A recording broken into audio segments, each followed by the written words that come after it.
새 일을 행하시는 그 예수 그리스도 만왕의 왕이신 주님의 이름을 같이 찬양할 때 우리 가능하시다면 자리로 다 같이 일어나셔서 우리 삶의 왕 되신 주님 선포하며 고백하겠습니다.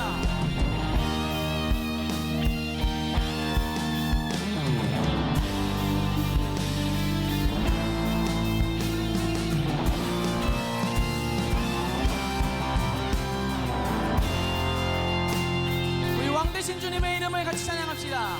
왕이신 하나님 높임을 받으소서. 왕이신 하나님 높임을 받으소서. 찬양하리라 영원히 높임을 받으신 그 이름 찬양하리라.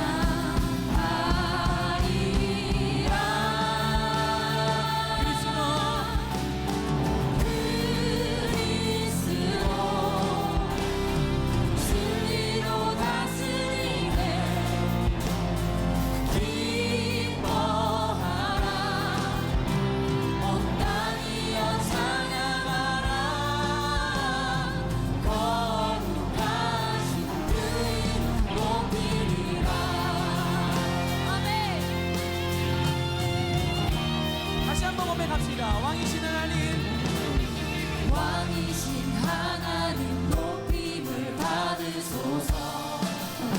찬양하리라 영원히 높임을 받으신 그 이름 찬양하리라.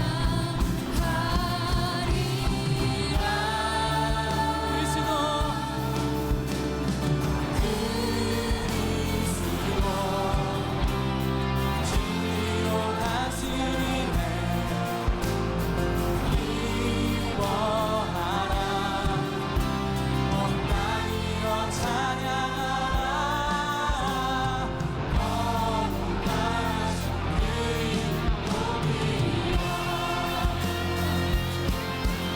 전심으로 선포하며 다시 한번 고백합시다. 왕이신 하나님,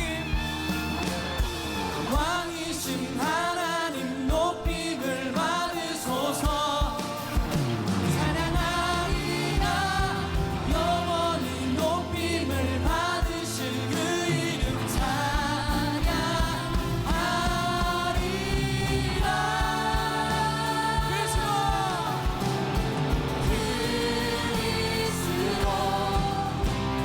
진리로 다스리네. 아멘. 기뻐하라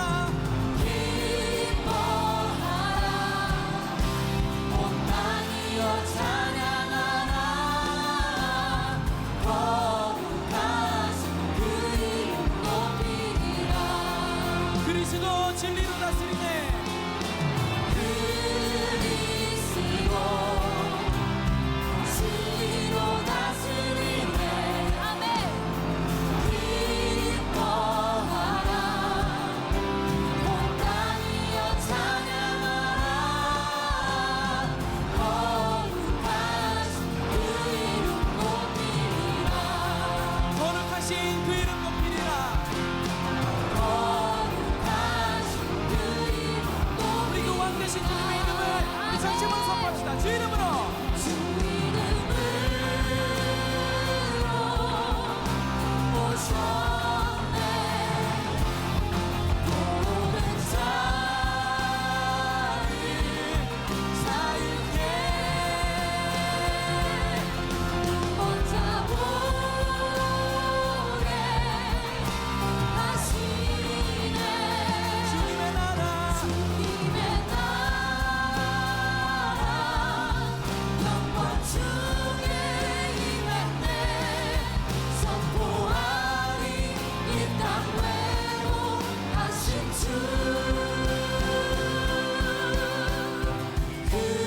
그리스도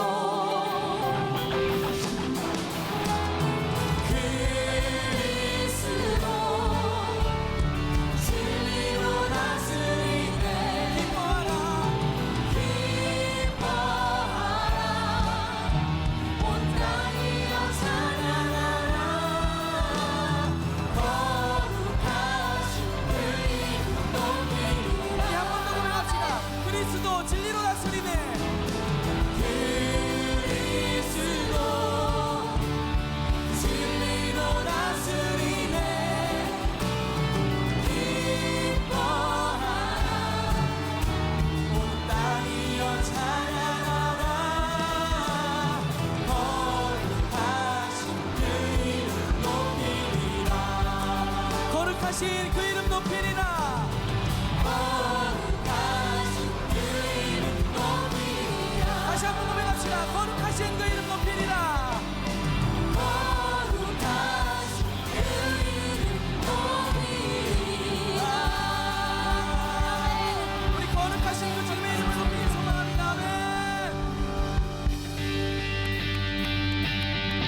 주님의 다스리심을 고백하는 사람들은 이런 고백을 할 수 있죠.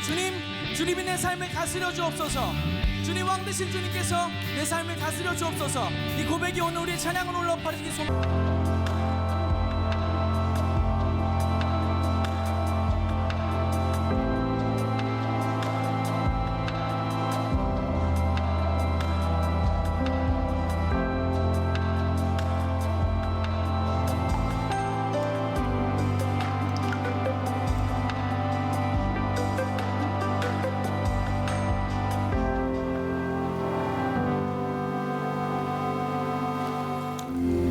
첫 시간에 제가 여러분들에게 이 베드로전서를 강의하는 동안 이게 짧은 말씀이니까 여러분들 이 말씀을 이렇게 강의하는 동안 11주 동안 성경을 좀 가져오고 또 여러분들 하이라이트 할 것들 가져와서 말씀을 좀 이렇게 집중적으로 베드로전서만이라도 우리가 알 수 있는 기회가 되었으면 좋겠다 했어요.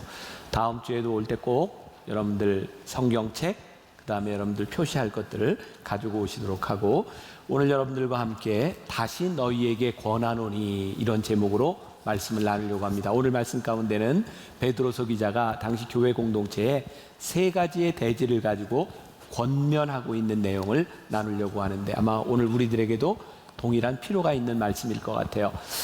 제가 추석을 지나고 나서 그 주에 여러분들에게 설교 시간에 영화를 하나 이렇게 이야기한 적이 있습니다. 안시성 기억나세요? 네. 제가 영화를 굉장히 흥미롭게 봤어요. 재밌게.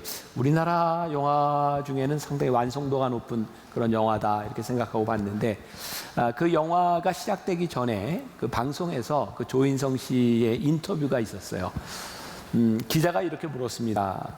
그 안시성이라고 하는 영화는 역사적인 사실이고 결말이 빤한 영화인데 그 영화를 보는 사람들이 얼마나 흥미있게 보겠습니까? 그때 조인성 씨가 아주 흥미롭게 대답을 했어요.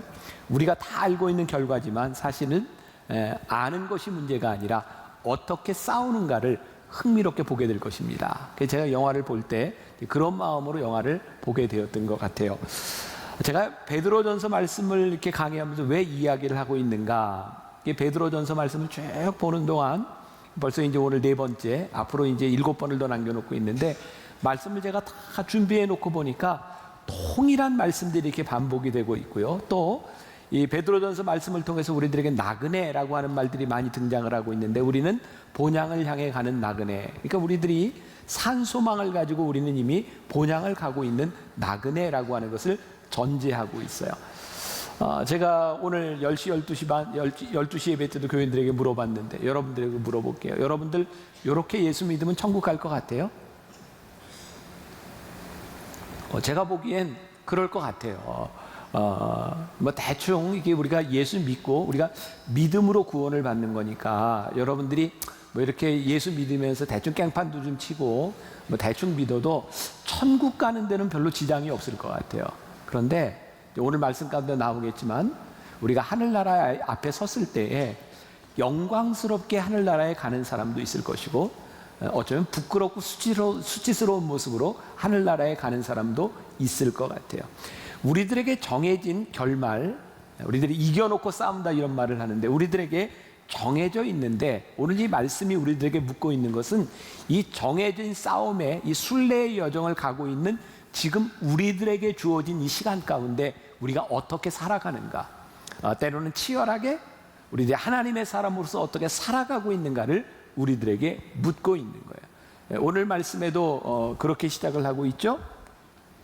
11절에 사랑하는 자들아 거류민과 나그네 같은 너희를 권하노니. 거류민과 나그네, 이 거류민과 나그네라고 하는 것이 어떤 특징을 가지고 있나요? 그냥 이렇게 지나가는 사람인 거예요. 나그네, 여기를 지나가면 되는 거예요. 일반적으로 거류민과 나그네는 어떤 의식을 가지고 살아가는가? 여러분 요한복음 10장에 보면 우리가 잘 아는 선한 사마리아인의 비유가 나와 있어요. 강도 만난 사람이 있죠. 그곳을 제사장도 지나가고 레위인도 지나갔어요. 근데 그 사람이 강도 만난 사람들을 보고 그냥 지나가요. 제사장과 레위인들에게는 목적지가 있었던 것 같아요. 우리들은 그렇게 추측하죠. 어쩌면 제사가 있었을지도 몰라. 어쩌면 바쁜 일이 있었을지도 몰라. 그들은 그들 앞에 놓여있는 강도를 보고 지나가요. 왜? 내가 여기에 가는 목적지가 따로 있으니까 나는 그냥 지나간다고 생각했겠죠. 만일 그들이 지나가는 삶 가운데, 그들이 만난 그 강도 가운데 하나님이 뜻하시는 바가 있다라고 생각했다면 그들은 그렇게 쉽게 지나치지 않았을 것 같아요. 이 성경에서 우리들에게 이야기하는 세상 사람들은 이미 빤한 결말, 아니 우리들이 지나가는 이 세상을 나그네와 같다고 생각하니까 그냥 무의미하게 지나갈지 모르지만, 하나님께서는 오늘 본향을 향해 가는 나그네로 거류민으로 우리를 부르셨지만, 우리들이 가고 있는 이 걸음 가운데서 하나님이 우리들에게 물으시는 책임이 있기 때문에 우리는 우리들에게 주어진 삶을 그렇게 쉽게 갈 수 없다는 거예요. 자, 오늘 11절 말씀 여러분 다 펴보세요. 사랑하는 자들아, 거류민과 나그네 같은 너희를 권하노니, 그 다음에 밑줄을 한번 쭉 그어놓으시면 좋겠어요. 영혼을 거슬려 싸우는 육체의 정욕을 제어하라. 오늘 세 가지 베드로서 기자의 권면 가운데 그 첫 번째, 육체의 정욕을 제어하라. 자, 육체의 정욕은 뭘까요? 육체의 정욕, 정욕, 우리가 이제 부정적인 의미를 많이 쓰고 있죠. 영어 성경에 보니까 이 육체의 정욕을 이렇게 표현하고 있어요. sinful desire. 우리들 속에 있는 정욕이 어떤 정욕이에요? 죄성이 있는 정욕인 거예요. 그러니까 우리들이 원하는 바들, 우리 타락한 우리들의 인간들의 마음 가운데 이 원하는 것들은 죄성을 많이 가지고 있어요. 그래서 영혼을 거슬려 싸우는 이라고 되어 있죠. 영혼을 거슬려. 영어 성경에 보니까 against라고 하는 말도 써 있고 abstain이라고 하는 단어를 쓰기도 해요. 대항해서 또는 우리들을 절제해서 우리들의 영혼과 싸워야 되는 것. 그러니까 여러분들, 우리가 하나님을 믿는 우리들에게 우리의 육신의 정욕이라고 하는 것은 필연적으로 우리의 영혼과 거슬리는 것들이 있어요. 그래서 하나님을 믿는다고 하는 것은 우리들에게 영적인 싸움과 같은 것이에요. 그러니까 우리 젊은이들, 여러분들이 하나님을 믿는데 여러분들 속에 영적인 스트러글, 싸움이 일어나고 있지 않다면 뭘 전제하고 있어요? 여러분들이 말씀대로 살고 있지 않다. 필연적으로 하나님을 믿는 사람들에게는 하나님을 믿는 것 때문에 우리들 가운데 갈등이 존재하는 것이 당연한 거예요. 말씀을 준비하며 보았던 이야기예요. 어떤 슈퍼마켓에 한 남자가 쇼핑 카트를 이렇게 몰면서 거기에 아이를 태우고 쇼핑을 하고 있었어요. 어디 가나 그런 아이들이 있죠. 막 징징대고 소리 지르고, 이 앉혀놓은 아이가 징징대다 못해 고함을 지르고 난리를 피기 시작했어요. 그런데 이 남자가 아주 부드럽고 나긋나긋한 목소리로 이렇게 이야기를 합니다. 흥분하지 마라, 혁수야. 소리 지르면 안 돼, 혁수야. 가만히 있어, 혁수야. 참아야 된다, 혁수야. 옆에 있던 아주머니가 그 모습을 보니까 이게 너무너무 좋은 아빠인 거예요. 어쩌면 이렇게 아이들 교육을 잘 시키나, 정말 훌륭한 아빠네요. 그러면서 이 아주머니가 이 남자에게 애 이름이 혁수인가 봐요. 그랬더니 이 남자가 한숨을 푹 쉬면서 이렇게 대답하죠. 혁수는 아들이 아니라 내 이름이에요. 자기 자신 스스로에게 달래고 있었던 거예요. 여러분, 이런 모습이 연상되지 않아요? 여러분, 하나님을 믿는 우리들에게 주어지는 환경들은요, 절대로 여러분들에게 친환경적이지 않습니다. 여러분들의 믿음 생활에 그렇게 좋은 환경이 아닙니다. 이 세상 가운데서 우리들이 하나님을 믿는다고 하는 것은 그래서 우리들이 끊임없이 싸워야 되는 거예요. 내 자신과의 싸움이에요. 이 말씀은 이 베드로에서만 나와 있는 것이 아니라 로마의 서신서를 보고 신약 성경, 아니 성경 말씀을 통해 쭉 관통하고 있는 맥이 있는데, 우리들에게 끊임없이 하나님 앞에서 우리들이 절제하고 싸워야 되는 모습들을 이야기하죠.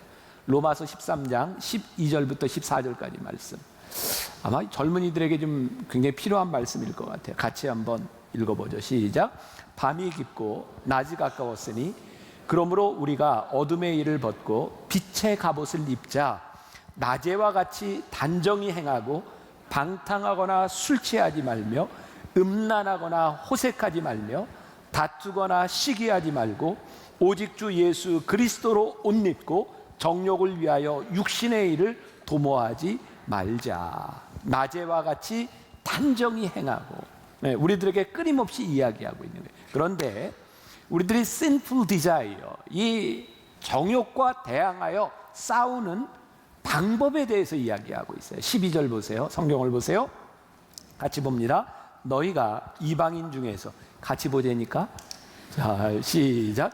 너희가 이방인 중에서 행실을 선하게 가져 너희를 악행한다고 비방하는 자들로 하여금 너희 선한 일을 보고 오시는 날에 하나님께 영광을 돌리게 하려 함이라. 자, 여기 오늘 예배 드리는 분 중에 청년이 아닌 안 청년들이 지금 눈에 띄시는데, 여러분들이 이해하셔야 될 건 우리 청년 예배는 이렇게 그냥 좋은 말로 해서 말을 잘 안 들어요. 그래서 가끔 제가 이렇게 막 반말을 하고 막 해야 따라하기 때문에 어른들은 그렇게 이해하시고 그냥 들으세요. 그렇지? 네. 그 분위기를 잘 알고 따라오셔야 돼요. 자, 너희가 이방인 중에서 행실을 선하게 가져. 여기에 여러분들 밑줄을 한번 그어보세요. 행실을 선하게 가져. 오늘 그 영혼을 거슬려 싸우는, 정욕과 싸우는 데 있어서 방법을 말씀하고 있는데, 제가 보기엔 굉장히 긍정적 접근이에요. 부정적인 싸움을 이야기하는 것이 아니라 행실을 선하게 가져. 그리고 오늘 이 12절을 그냥 딱 2개만 찝어서 문장을 완성한다면, 행실을 선하게 가져 하고 그 뒤에 나오는 하나님께 영광을 돌리게 하려 함이라. 요렇게 하면 말이 딱 돼요. 그러니까 우리들이 이 악한 그런 정욕을 거슬려 싸우는 긍정적인 방법이 뭐냐면, 선한 행실을 가져 하나님께 영광을 돌리게 하면 되는 거예요. 그런데 여기에서 중요한 게 있는데, 선한 행실을 하는데 어느 가운데서 선한 행실을 한다고 되어 있어요?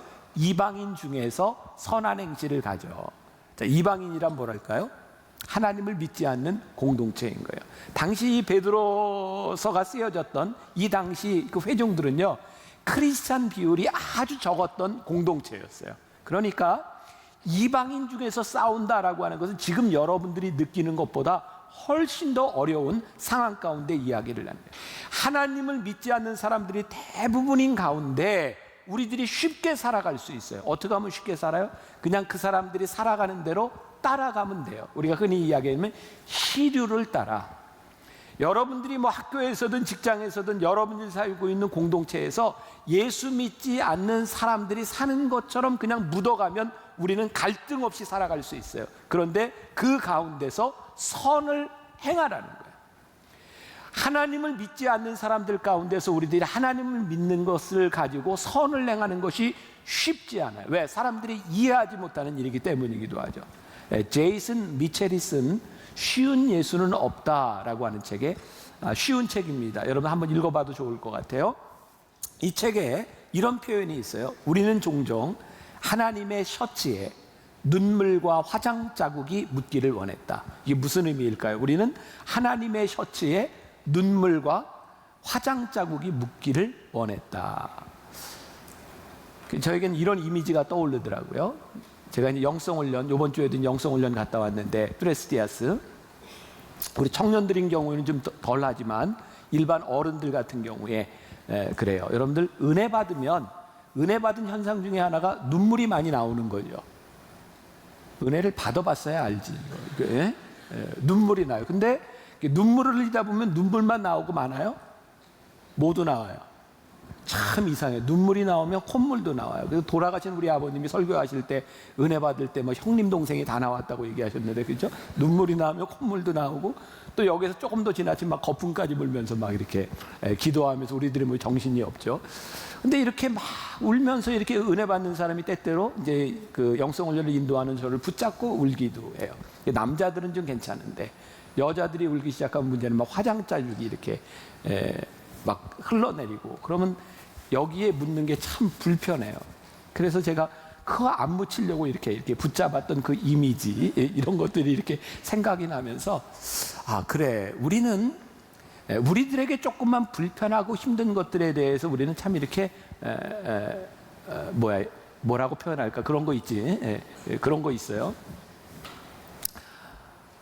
우리들은 우리들에게 주어진 책임들에 대하여 오히려 우리가 책임을 지려고 하는 것이 아니라 하나님의 셔츠에 눈물과 화장 자국이 묻기를 원했던 것은 아닐까.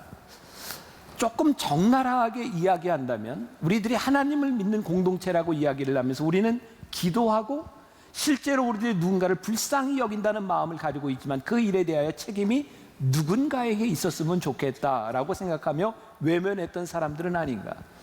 우리는 그냥 믿음이라고 하는 것을 가지고 쉽게 믿습니다, 이렇게 믿음을 가지고 이야기를 하면서 사실은 어려운 예수를 따르려고 하지 않았던 것은 아닌가. 제이슨 미첼의 쉬운 예수는 없다, 이 책의 주제는 뭔지 아세요? 예수님 믿는 거 어렵다는 거예요. 우리가 은혜를 받았다고 하는 것은 단순히 우리들의 삶의 감정적인 차원에서 와 내가 은혜 받았다 기쁘다 이것이 아니라 은혜를 받았기 때문에 예수님을 믿고 살아가는 우리들의 삶에 대한 책임을 물으신다는 거예요. 그러니까 예수님을 믿는다, 그것은 그렇게 쉬운 일이 아니고 이방인들 가운데서 예수를 믿는다는 건 쉬운 일이 아니에요. 우리를 참 힘들게 했던 세월호 사건이 이제 한 3년 이상 지나갔어요. 이제는 좀 우리가 조금은 차분히 객관적으로 이 사건들을 좀 볼 수 있을 것 같은데,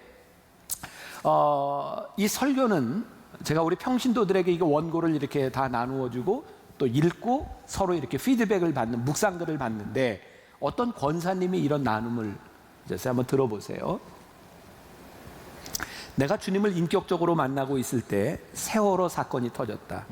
내 큰아이가 고3이었고 둘째가 중2였다. 뉴스를 보고 가슴이 미어지는 것 같았다. 나는 내 기도 시간에 주님께 물었다. 주님, 왜 그러세요? 주님은 왜 일하지 않으세요? 사탄은 지금도 자신의 일인 믿는 자와 믿지 않는 자들을 미혹하고 유혹해서 이렇게 사건을 통해 자신의 백성들을 확장시켜 나가는데 대체 주님은 무엇을 하고 계시는 거예요? 저 수백 명의 학생들의 생명은 어찌하고 왜 이런 일이 나도록 두고만 보셨습니까? 하고 속상할 만큼 상해 있어 막 울며 기도할 때 주님이 환상을 내게 보여주셨다. 그 환상은 주님이 그 세월호를 안고 큰 소리로 우시는 것이었다. 주님, 왜 우세요? 주님이 말씀하셨다. 내 일꾼 300명을 너희에게 보냈건만 너희는 너희 욕심을 채우기 위해 내 일꾼 300명을 내게로 도로 돌려보내는구나. 너희 아비들은 돈을 사랑하여 수많은 옳지 못한 방법으로 재물을 모으고 마침내 이단들과 손을 잡고 자신의 영토가 그들에게 점령되어 가는 것도 모르고 행한 결과가 무엇이냐? 너희들이 그런 일을 할 때 교회는 무엇을 위해 일하였느냐? 이 땅에 거짓된 진리가 뿌리내리지 못하게 내게 기도한 적이 있더냐? 나는 너희들에게 수없이 말했지만 돈을 사랑하는 너희들의 귀에 내 말은 들리지 않았던 것은 아니냐? 나는 이 말씀에 아무 말도 하지 못했다. 아버지들의 선한 행실이 아닌 돈의 노예가 된 결과로 생긴 이 일을 누구에게 탓하겠는가? 여러분들이 여러 가지 생각이 있을 수 있겠지만 이렇게 3년을 지나온 이 시점에서 결국 그 사건의 본질은 무엇일까? 우리들은 그 사건이 일어나고 난 다음에 누구에게 책임이 있는가에 대해서 많이들 이야기를 하고 누군가를 비난했지만 결국 우리들에게, 우리 어른들에게, 아니 그 일이 났던 본질적인 것은 돈을 사랑하며 지켜야 될 것을 지키지 못했던 인간의 욕심들로 일어난 사건이었어요. 그리고 그 많은 일들에 대하여 또 그 배가 또 뭐 유병현이라고 하는 그런 그 이단들과 연결되어 있다고 하는 것들을 뭐 그 어느 정도 진실인지 모르겠지만 그런 이야기를 들으면서 하나님께서 교회에 주신 우리들의 사명, 우리 크리스찬들에게 주셨던 사명, 우리가 그렇게 기도하고 말씀대로 살아가고 있는데도 이 사회에 이렇게 많은 부조리가 있다고 하면 하나님께서 그 책임을 우리들에게 물으시지 않겠는가?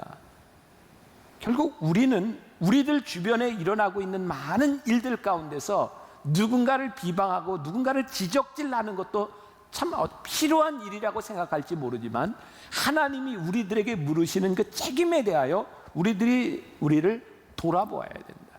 그러니까 이방인 중에서 너희들이 착한 선한 행실을 하여 하나님께 영광을 돌리도록 하라. 이것이 교회에 권면하는 일이고 우리들에게 권면하는 일이에요. 두 번째, 이 말씀도 참 힘든데 주를 위하여 순복하라. 두 번째 권면이에요. 주를 위하여 순복하라. 13절 같이 봅시다. 자, 시작. 인간의 모든 제도를 주를 위하여 순종하되 혹은 위에 있는 왕이나, 그러니 14절에 보면 뭐 이제 총독들에게나 이런 말씀이 있어요. 자, 인간의 모든 제도. 자, 여러분들 한번 생각해 보세요. 우리가 지금 살고 있는 이 시대에 우리들 주변에 있는 많은 인간의 제도들을 보세요. 이 제도들이 친신앙적인가 아니면 비신앙적인가?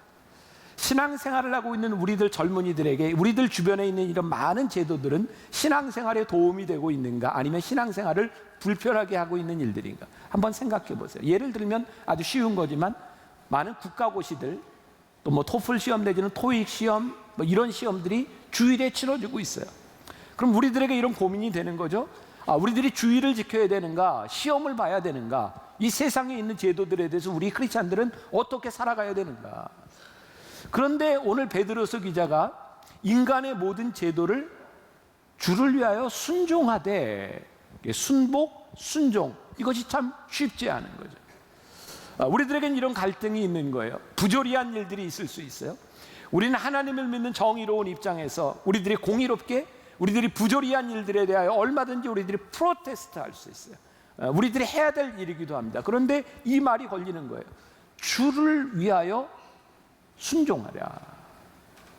그러니까 우리들이 얼마든지 충돌할 수 있지만 이 세상을 바꾸기 위해서 주를 위하여 우리들이 순종할 수 있는 것은 무엇인가?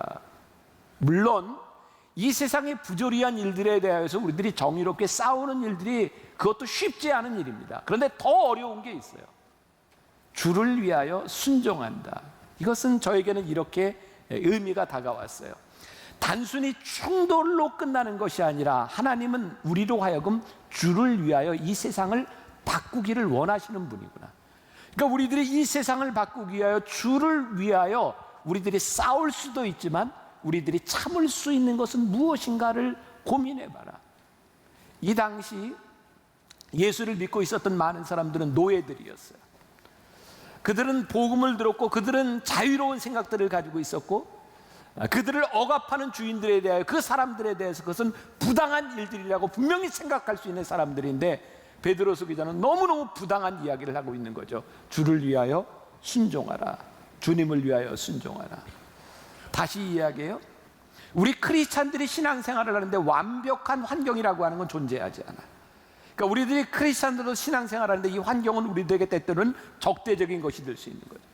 우리 크리스찬 특히 젊은이들에게 가장 고민이 되는 것 중에 하나가 주일에 이루어지는 공적인 일들, 여러분들이 신앙생활을 하기에 방해가 되는 회사에 있는 많은 회식의 문화들, 이런 것들 가운데서 우리는 주를 위하여 산다는 것이 무엇일까? 그 말씀을 준비하며 떠올랐던 인물, 성경의 인물 다니엘의 세 친구.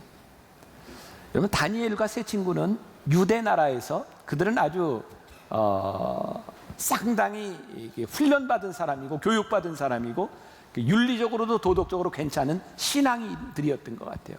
그들이 바벨론으로, 다른 나라로 잡혀갔어요.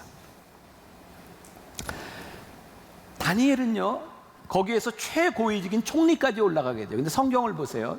다니엘이 바벨론 땅에서 그곳에서 시간을 정해놓고 기도하고 그곳에서 말씀을 봐요. 우리들은 주일 신앙생활을 한다라고 하는 것, 당시 그 사람들이 그랬던 것처럼 예루살렘 성전에서라고 생각할 때 다니엘과 세 친구는 저 바벨론이라고 하는 이방 땅에 그들이 옮겨진 곳에서 그들은 신앙을 지키며 살아요. 요한복음 4장에 예수님께서 사마리아 여인 하나를 만나요. 그 여인과의 논쟁 가운데서 여인이 어디에서 예배할까요? 당신들은 예루살렘에서 예배하는데 예수님께서 이렇게 말씀하시죠. 예루살렘에서도 사마리아에서도 그거 아니다. 시간과 공간 그것에 대한 문제가 아니라 너희들이 어떻게 신령과 진정으로 예배하느냐, 그것이 문제이지 장소와 시간에 대한 문제가 아니다. 자, 주의를 지킨다고 하는 것, 우리들이 신앙을 지킨다고 하는 의미는 어떤 의미일까요? 막 전쟁을 하는데 막 총을 쏘고 전쟁을 하는데 주일 예배 시간이 됐어. 잠깐 남들 다 총 쏘고 전쟁하는데 나는 예배 드려. 그리고 예배 드리고 난 다음에 또 총 쏴. 이런 걸 의미하는 걸까요? 저는 그런 의미가 아닐 것 같다. 주를 위하여라고 하는 것은 우리들에게 주어진 시간과 공간에 대한, 그것을 정해놓은 것에 대한 문제가 아니라 우리들이 살고 있는 이 제도 안에서 하나님이 우리들에게 주신 가정과 직업과 우리들의 모든 관계 가운데서 주를 위하여 너희들이 할 수 있는 것이 무엇인가를 고민하기 시작하는 거예요.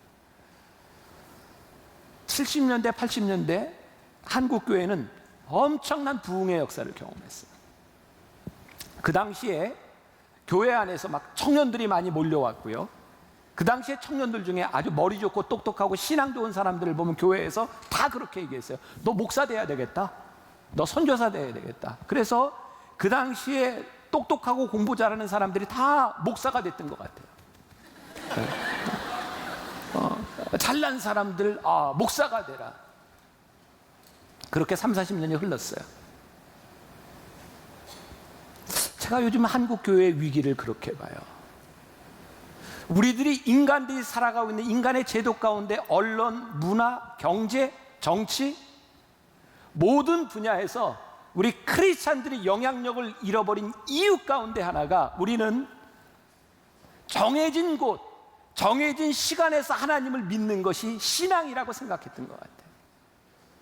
전 요즘 신학을 하겠다, 공부하겠다는 사람을 보면 일단 잠깐, 여러분 공부를 잘하고 그럼 뛰어난 사람들은 신학을 공부하거나 목사가 되어서는 안 된다 이런 이야기를 하는 것이 아니라 하나님의 부르심이라고 하는 것은 정해진 장소, 정해진 직업에 있는 것이 아니라 우리 젊은이들이 그런 고민 많이 하잖아요. 굉장히 심각하고 위대한 고민인 것처럼 목사님 제 소명이 어디 있을까요? 제가 어떤 직업을 가질까요? 여러분 그런 고민 많이 하잖아요. 미안해요. 그런 고민 하지 마세요. 어떤 직업에 소명이 있을까요가 더 중요한 것이 아니라 지금 여러분들이 하고 있는 일 가운데 주를 위하여 살고 있나를 보세요. 그 안에 소명이 있고요. 그 안에 인도하심이 있는데 우리는 너무 홀리하고 너무 위대한 소명들을 찾아서 늘 그런 고민들을 해요. 사실은 우리들에게 주신 인간의 제도 가운데서 하나님이 순종하라고 하는데 뭐를 해요? 주를 위하여 너희들이 할 수 있는 일이 무엇인가를 바라보라는 거예요. 다시 말하면 이 세상 가운데서 우리들이 주를 위하여 사는 소명의 삶을 살 수 있음도 맞고 여러분들이 크리스찬 공동체로 모여있는 여러분들의 삶 가운데서 주를 위하여 살지 못할 수도 있어요. 왜? 우리는 자꾸 이 소명이라고 하는 것을, 믿음이라고 하는 것을 시간과 공간에 얽매어 놓고 있기 때문이죠. 주를 위하여 순복하라 라고 하는 이 말씀은 저에게 그렇게 이해되는 부분이었어요. 세 번째, 하나님을 두려워하는 마음으로. 자, 여기를 봅시다. 본문 16절과 17절 우리 같이 한번 읽어봅니다. 자, 시작.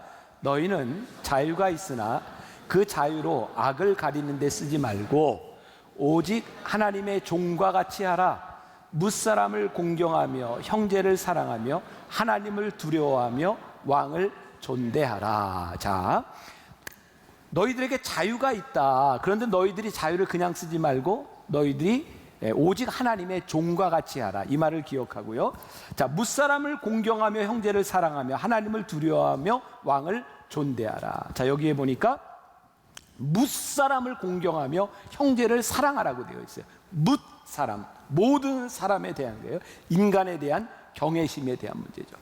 공경과 존중이라고 하는 것은 무엇일까요? 내가 지금 우리 여기 김종윤 목사님이 내가 저 목사님을 존중해, 공경해 라고 하는 것은 뭘까요? 그 말은 이게 나 중심적으로 생각하지 않고 저 목사님을 중심으로 생각하겠다라고 할 때 존중과 공경이 일어나는 거죠. 저는 어디 다닐 때 저와 이제 함께하는 목사님들, 그러니까 뭐 여러 가지 일들이 있다 보니까 이런 표현을 쓰면 여러분들의 거부감이 들지도 몰라요. 저를 이렇게 수행해 주는 목사님들이 있어요. 거부감 들어요? 그래요. 그러니까 저를 도와주는 사람인 거죠. 그러면 제가 여러 가지 일들을 하고 막 약속도 잡고 연락도 해주고 이제 이런 이제 교역자들이 있는데 그 사람들은 늘 관심이 어디에 있냐면 나에게 있어요. 어떻게 하면 내가 편하고 어떻게 하면 내가 일을 잘할 수 있을까를 돕는 사람이죠. 그런데 제가 저를 수행하는 사람들이 오면 첫 번째로 하는 이야기가 있어요. 누구를 만나든지 어떤 관계에 있든지 나를 편하게 하기 위해서 다른 사람을 불편하지 않도록 배려하세요. 정말 나를 위하는 것은 내가 편하는 것에 중점을 두는 것이 아니라 내가 만나고 내가 함께 무언가를 하는 사람이 불편하지 않도록 그 사람을 배려하는 것이 나를 도와주는 거예요. 그러니까 나를 도와준다고, 나를 편하게 해준다고 나와 만나는 사람들이 불편하고 나를 욕한다면 그건 나를 도와주는 게 아니에요. 내가 이렇게 교육을 시켜요. 괜찮은 목사 아니에요? 내가 지금 상처받았어요, 지금. 그래, 이게 뭐예요? 다른 사람을 먼저 생각하고 배려하는 거. 그렇게 애를 써도 잘 안 되는 거죠. 그런데 오늘 성경이 뭐라고 이야기하냐면 너희들이 뭇 사람을 공경하고 형제를 사랑하라고 이야기하고 있거든요. 자, 이게 황금률이라고 이야기하는 이게 성경의 마태복음 7장 12절 말씀 보세요. 같이 한번 봉독합니다. 시작. 그러므로 무엇이든지 남에게 대접을 받고자 하는 대로 너희도 남을 대접하라. 이것이 율법이요 선지자니라. 자, 무엇이든지 남에게 대접을 받고자 하는 대로. 자, 이 말씀을 보니까 성경이 우리들에게 아, 그렇구나. 모든 사람들에게는 대접을 받고자 하는, 누군가에게 대우를 받고자 하는 그런 마음이 있구나. 이것을 부정하지 않아요. 여러분들 그렇지 않아요? 내가 누군가에게 제대로 대접받고 싶지 않아요? 이것이 잘못된 것은 아니에요. 네, 지난주 설교 때는 그런 이야기를 했는데 요즘 소위 이제 갑질에 대한 이야기를 했어요. 갑질은 뭐냐? 돈과 명예와 권력을 가진 사람들이 내가 마땅한 대우를 받고 싶은데 마땅한 대우를 받고 있지 않다고 느낄 때 권력을 남용하는 게 갑질이에요. 요즘 흔히 우리 사회에 지금 이제 재벌 2세들에 대한 문제들이 나오고 있는데 그들이 마땅히 대접을 받고자 한다고 생각하는데 대접을 받지 못하니까 을들을 향해 폭력을 휘두르는 거예요. 그게 갑질인 거예요. 자, 그런데 이렇게 누군가에게 대접을 받기를 원하는 사람들이 대접을 받기 위해서 누군가에게 폭력을 휘두르거나 권력을 남용한다. 이것은 세상이 가지고 있는 논리라는 거예요. 그런데 세상 사람이나 하나님을 믿는 사람이나 본성은 다 똑같아요. 대접받고 싶은 거예요. 근데 성경이 우리들에게 뭐라고 말씀하냐면 너희들이 대접을 받고자 하는 것이 틀린 것이 아니라 너희들이 대접을 받고자 한다면 받고 싶어 하는 것만큼 너희들이 먼저 대접을 해라. 이게 성경이 우리들에게 이야기하고 있는 거예요. 오늘 말씀이 우리들에게 권면하고 있는 거예요. 우리들이 하나님을 믿는 사람이라면, 하나님의 뜻대로 살아가는 사람이라면 너희 형제와 자매 가운데 그들을 향한 하나님의 계획과 하나님의 형상이 있음을 바라보며 너희들이 대접을 받고자 하는 대로 먼저 대접해라. 그 이야기를 하고 있어요. 저는 이 말씀을 이렇게 묵상하고 가다가 저에게 딱 떠오른 단어가 하나 있었어요. 그게 뭐냐면 영성이에요. 영성. spirituality, 영성이 무언가. 우리는 그동안 교회에서 우리도 영성훈련이라고 하는 말을 많이 써요. 영성, 그러면 여러분들에게 딱 떠오르는 게 뭐예요? 아주 기도를 많이 해서 목이 팍 쉬는 사람이 예수 믿으세요 믿습니까? 이러면 막 영성 있어 보이지 않아요? 영성, 막 우리 막 기도해서 목 쉰 거, 또 이렇게 막 찬양하고 이렇게 예배 드리는 거, 이게 영성. 야, 우리들이 막 예배 드리고 나가면 일단 잠시 영성이 살아있는 것 같이 느껴지지 않아요? 막 예배 드리고 게다가 나무 공동체 막 모임까지 가죠. 영성이 플러스, 와우, 플러스 영성, 막 이렇게 느껴지지 않아요? 근데 우리는 영성을 그렇게 생각하고 이런 시공 개념으로 우리들이 생각을 했는데 저에게 떠오른 영성이라고 하는 게 그런 거구나. 우리들에게 영성이 있다면 무사람들을 바라볼 때 그들을 향한 하나님의 계획과 하나님의 형상이 보여서 그들을 공경하고 존중하게 되는 마음. 첫날 우리들이 말씀을 나눌 때 하나님을 두려워라고 하는, 오늘도 여기 나오고 있는데 영어로 deep consciousness of God, 하나님에 대한 깊은 인식, 내가 하나님을 인식하고 우리의 형제 자매들에 대한 하나님의 마음들이 우리들에게 보여지기 시작하면서 우리들에게 나타나는 것, 그게 영성이구나. 그게 살아있는 영성이구나. 요즘 우리 사회에 아마도 여러분들 세대가 미안하지만 제일 불행한 세대를 살고 있는 것 같아요. 59년을 기점으로 해서 한국에서 이제 베이비 부모들, 그 사람들은 참 어려운 시대를 살았지만 노후 준비를 그렇게 걱정하지 않는 세대입니다. 많은 사람들이. 근데 여러분들은 노후가 훨씬 더 걱정되는 세대죠. 앞으로 여러분들이 가장 활력적으로 일해야 될 시기에 여러분들은 몇 사람을 책임져야 돼요. 여러분들의 자식도 책임지고 여러분들의 아버지에서 이제 할아버지까지 책임져야 되는, 사회적으로 그런 큰 부담을 가지고 있는 세대입니다. 근데 게다가 여러분들이 정말 힘든 것은 지금 많은 사람들이 직장에 대한 문제, 잡이 없는 문제, 우리 청년들을 절망스럽게 만드는 부분 중에 하나예요. 그래서 이 사회에서 제대로 대우를 해야 되겠다. 그래서 만든 게 뭐예요? 최저임금제. 근데 그걸 만들어 놓고 났더니 또 어떤 일들이 있어요. 알바도 없어지는 세상이 되어버렸어요. 그 다음에 52시간. 뭐 나는 들은 얘기니까 얼마나 요즘 세상에 진실이 뭔지 난 잘 모르겠는데 들리는 이야기에 의하면 52시간 최저임금제를 하는데 대기업들은 좋아한다는 거예요. 왜? 그걸 적용하면 오히려 그 월급을 주는 것들이 절약이 되니까 어떤 파티에서는 이렇게 좋아하고 또 어떤 데서는 어려워지고, 그 제도를 만들면 제도가 그것을 우리들이 행복하게 해주는 일이 아닌 거죠. 그래서 내가 이렇게 말씀을 준비하면서 황당한 꿈을 꿔봤어요. 어떤 꿈을 꿔봤냐면, 여러분, 인간의 그 법이라고 하는 것은요, 근본적으로 인간의 성악설에서부터 출발합니다. 인간이 악하다고 생각하기 때문에 이 악함을 제어할 수 있는 게 법이라는 거죠. 너무너무 신기하지 않아요? 법을 정해놓으면 법을 피해가는 법이 생겨요. 난 미국에 있을 때, 지금은 뭐 이제 뭐 내비 이런 게 있지만, 내가 25년 전 미국에 살 때는 미국에 있는 교통경찰들이 그 고속도로에 숨어가지고 이렇게 스피드건을 이렇게 잡았어요. 그러면 어떤 걸 파냐면 스피드건을 체크하는 기계가 있어요. 그걸 달고 다니면 삐삐삐삐 소리가 나서 이걸 조심해요. 그러면 경찰들이 뭘 만드냐면 그 스피드건을 체크하는 기계에 걸리지 않는 스피드건을 만들어요. 그러면 또 뭘 만드느냐 아세요? 그것을 걸리지 않도록 만든 것을 잡는 스피드건을 또 잡아내는 기계가 생겨요. 그래서 참 보면 왜 법들이 점점 복잡해지는지 아세요? 그건 뭘 의미하는지 아세요? 절대로 법으로는 인간이 컨트롤이 안 된다는 거예요. 그러니까 우리들이 이 사회 제도 가운데서 젊은이들을 위하여 어떤 법을 만들어 놔도 기본적으로 악하고 이기적인 인간들에게 있어서 이 법이 적용될 수 없다는 거예요. 자, 여러분들이 굉장히 이상적이라고 생각할지 모르지만 나는요, 요즘 와서 그런 생각을 정말 많이 하는데, 이 시대와 이 땅을 바라보면 우리들의 소망이 무엇이냐? 그것은 법과 제도에 대한 문제가 아니라 영성에 대한 문제라고 생각해요. 무슨 영성? 교회에서 예배드리는 이런 영성을 이야기하는 것이 아니라 하나님의 말씀이 적용되는 이 땅이 되지 않으면 인간의 이기심들은 그렇게 없어지죠. 제가 10시, 12시 어른들에게 그런 얘기 했어요. 여러분들이 어떤 사업을 하고 어떤 뭐 음식점을 하고 뭐를 해도 좋은데 이 사람들에게 시간에 얼마를 줘야 되겠다고 하는 그 법에 대한 문제가 아니라 여러분들이 돈을 벌고 함께 일하는 사람들이 형제와 자매로 보이고 하나님의 형상으로 보이고 그들의 어려움이 내 속에 느껴질 때 우리들이 함께하고 베풀 수 있는 마음들이 생겨야 이 문제들이 해결되지, 이게 법으로 해결될 수 있는 문제인가. 그래서 저는 교회가 소망이라고 보는 거예요. 앞으로 시대에 하나님을 믿는 영성 있는 사람들이 이 사회를 바꿀 수 있다고 보는 거예요.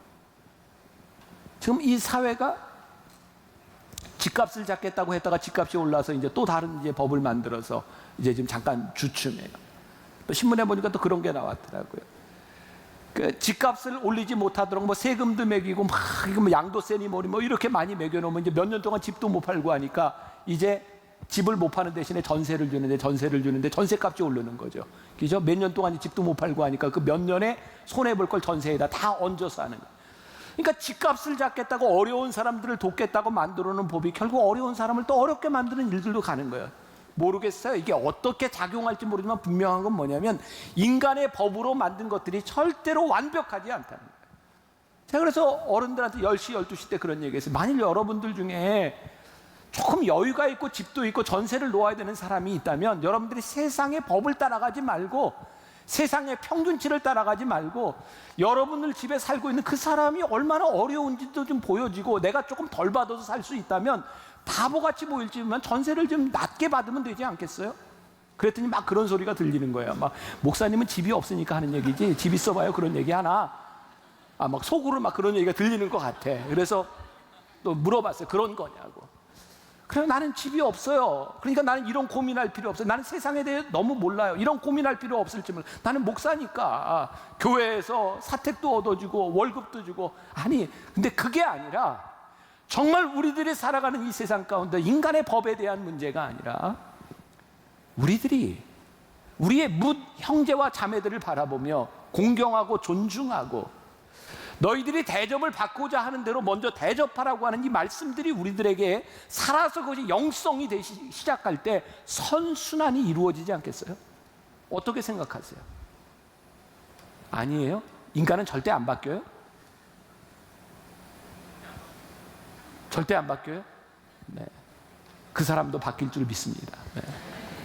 정말 우리들에게 소망이 뭘까? 정말 영성이 뭘까? 말씀이 우리를 변화시키는 것이 뭘까? 이 땅을 변화시키는 것이 무엇일까? 오늘 또 말씀 가운데 종과 같이 하라라고 하는 말씀이 있죠. 16절에 너희는 자유가 있으나 그 자유를 악을 가리는 데 쓰지 말고 오직 하나님의 종과 같이 하라. 종과 같이 산다고 하는 건 뭘까요? 종은 주인의 뜻을 따라 사는 거죠. 그러니까 우리들에게 계속 종에 대한 이야기가 많아요. 소위 말해 종십이에요. 종십. 리더십 이런 게 아니라 종십. 서번트, 종십. 우리들이 종으로 살아라. 종의 가장 좋은 종은 어떤 종이냐면 주인의 마음을 따라, 주인의 생각을 따라, 주인의 명령을 따라 사는 거죠. 성경에 여러 군데 우리의 주인이신 하나님에 대한 이야기들이 많이 나오는데 시편 103편 8절 이하에 보면 거기 하나님에 대한 본성이 나와요. 하나님은 어떤 분이신가? 여호와는 긍휼이 많으시고 은혜로우시며 노하기를 더디하시고 인자하심이 풍부하시도다. 자주 경책하지 아니하시며 노를 영원히 품지 아니하시는도다. 우리의 죄를 따라 우리를 처벌하지는 아니하시며 우리의 죄악을 따라 우리에게 그대로 갚지는 아니하셨으니. 제이슨 미첼의 쉬운 예수는 없다. 우리가 용서하지 않는 이유는 하나님의 본성을 닮아가지 않으려고 하는 의도다. 우리들이 사랑하지 않는 이유는 하나님의 본성을 닮아가지 않으려고 하는 의도다. 근데 이 하나님의 본성을 닮아가는 이 종으로서 살아가는 것은요, 그냥 되어지는 게 아니에요. 노력이 필요해요. 우리가 그동안 신앙생활을 하면서 예수를 믿으면서 우리는 은혜 받으면 모든 것이 다 된다고 배워왔던 것 같아요. 근데 제가 목회를 하면서 깨닫는 건 은혜 받으면 모든 것이 다 되는 것이 아니라 은혜를 받으면 시작되는 거예요. 은혜를 받으면 우리들에게 선한 동기가 일어나는 거예요. 은혜를 받았다고 하는 증거는 우리들이 노력하며 하나님 앞에 이 세상 가운데서 수력을 하며 살아가겠다고 하는 믿음의 동기가 시작되는 것이 저는 은혜라고 생각해요. 그게 은혜예요. 그럼 기도하는데 막 기도하다 그런 경험 해보셨어요? 그냥 우연히 막 용서가 돼. 기도하는데 우연히 막 사랑이 돼. 그런 경험 있으세요? 그럴 수도 있겠지만 적어도 내가 생각하는 우리의 신앙과 우리의 믿음은 용서하기 위해서 갈등하고 힘들게 기도하지 않으면 용서가 쉽지 않아요. 누군가를 사랑한다고 하는 것도 우리들에게서 끊임없는 스트러글과 우리들의 노력이 필요한 것이지 그렇게 쉬운 일이 아니에요. 우리들이 종이 되어서 하나님의 본성을 따라 살아간다고 하는 것. 오늘 내가 좀 기독교에 대한 비판적인 시각을, 우리 지금 현재 제도적인 기독교에 대해서 비판적인 시각을 너무 이렇게 이야기하는 걸지 모르지만 요 지난 몇 년 사이에 한국 사회에 교계에 많은 지금 벌어지는 운동 가운데 하나가, 여러분들 이제 미션 스쿨을 나온 사람들이 있을지 몰라요. 우리 한국 근대사에 정말 지대한 영향을 미치고 정말 한국 사회에 영향을 미친 것이 크리스찬들이 세운 학교들이었어요. 그래서 요즘 와서는 어떤 일들이 일어나요? 기독교 사학에 성경도 못 가르치고 신앙도 가르치지 못하게 해요. 막 교육부에서 감사가 나와요. 이사들을 막 바꿔요. 그래서 이제 기독교 사학들이 모여서 우리들의 권리를 찾아야 된다. 그리고 이제 사학복, 뭐 개정 운동 이런 것에 대해서 우리들이 많은 운동들을 해요. 저는 속으로 그런 생각을 해요. 지금 우리나라를 이렇게 만들어졌던 저변에 흐르던 좋은 기독교의 전통들과 이 사학의 전통들이 언제부턴가 왜 사람들이 기독교 학교를 바라보며 때로는 비리 집단으로 봐서 이사장들에 대한 비리를 타기 시작했고 왜 성경도 가르치지 못하도록 하고 있는가? 그래서 우리가 이 학교를 세운 것에 대한 권리를 찾아야 된다고 생각하는데, 저는 우리들에게 지금 필요한 건 권리가 아닌 것 같아요.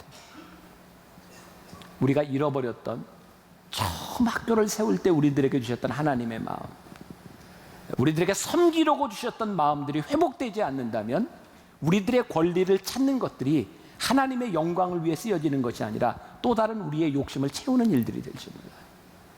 요즘 사회가 교회를 향해서 그렇게 손가락질 하지 않아요? 교회도 세무조사를 해야 돼. 특히 대형 교회들 세무조사해야 돼. 세금 내야 돼.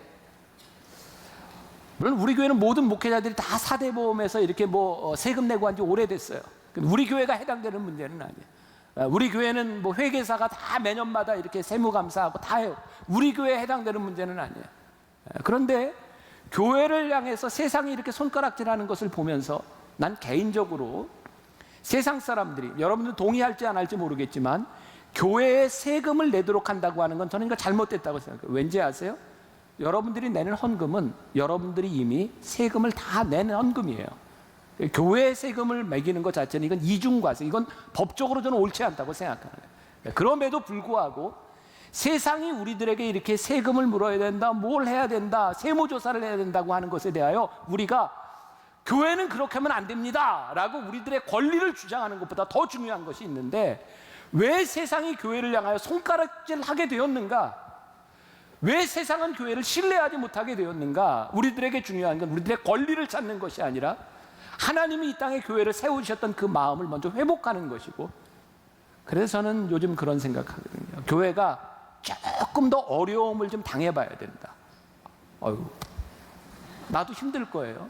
세상으로 핍박도 좀 받고 손가락질을 받고, 이거 좀 더 어려움을 당해봐야 우리들 하나님 앞에서 이 고난 가운데서 교회가 새로워질 수 있겠다라는 생각들을 해요.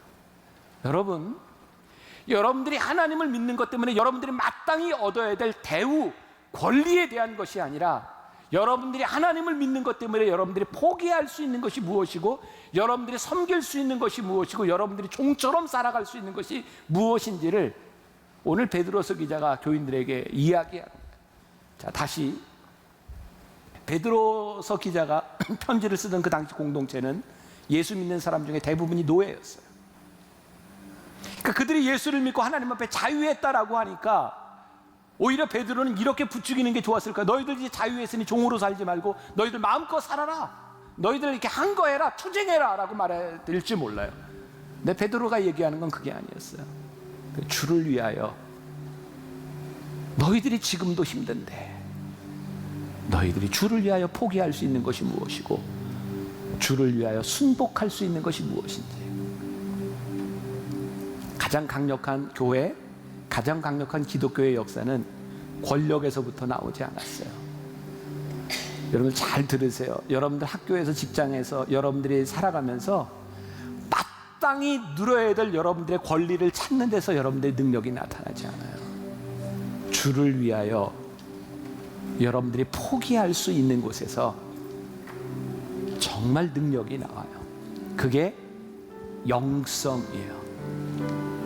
여러분들의 그 영성이 살아날 수 있기를 주님의 이름으로 간절히 축원합니다.